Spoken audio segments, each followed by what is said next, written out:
Greetings and salutations, everybody. My name is DarkCalyx1, and today we are looking at another RWS Custom. Today we shall be looking at Rex. Yes, Rex. As in Rex the once miniature gauge engine, but is now Rex the standard gauge engine.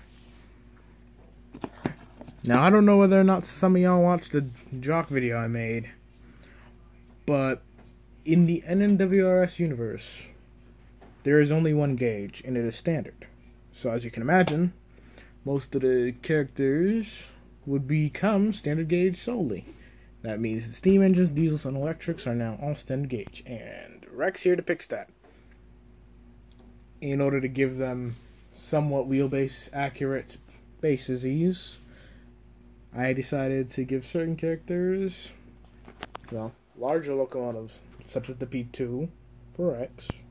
And as we'll see in a bit, a P1 for another 2A2 from once miniature gauge origins.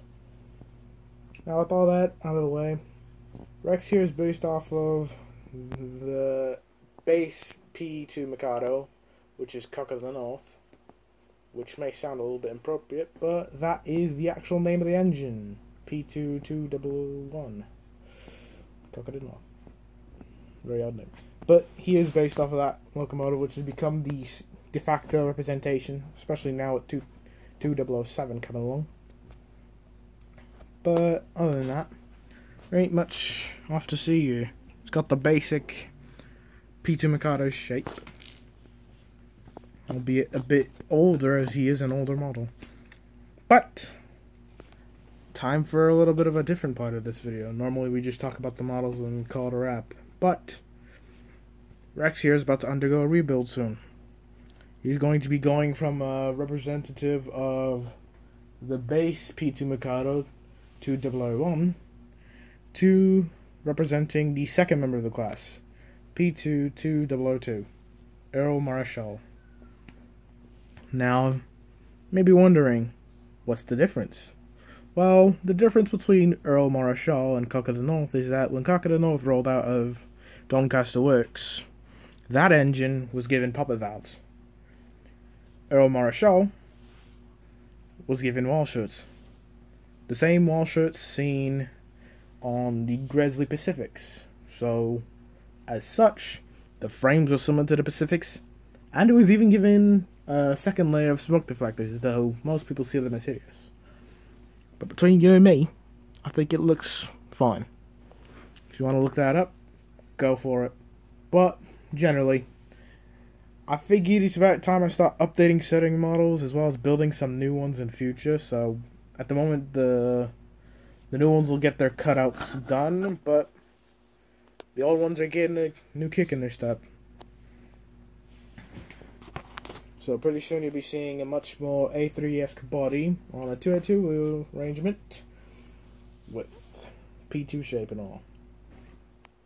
So now, with that brief overview of Rex's model history, let's take a look at some size comparisons. And we're starting off strong with another Mikado, this being Mike, who is also due for a rebuild sometime in future.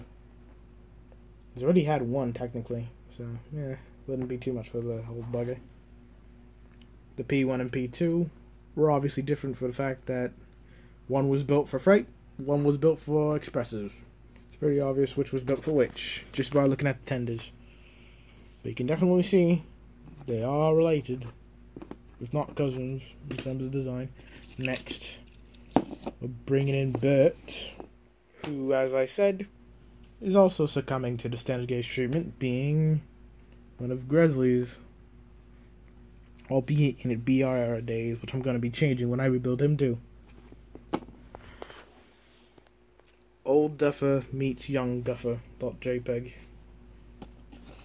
Next up, Jock returns. V2P2 action. V2P2. V2P2.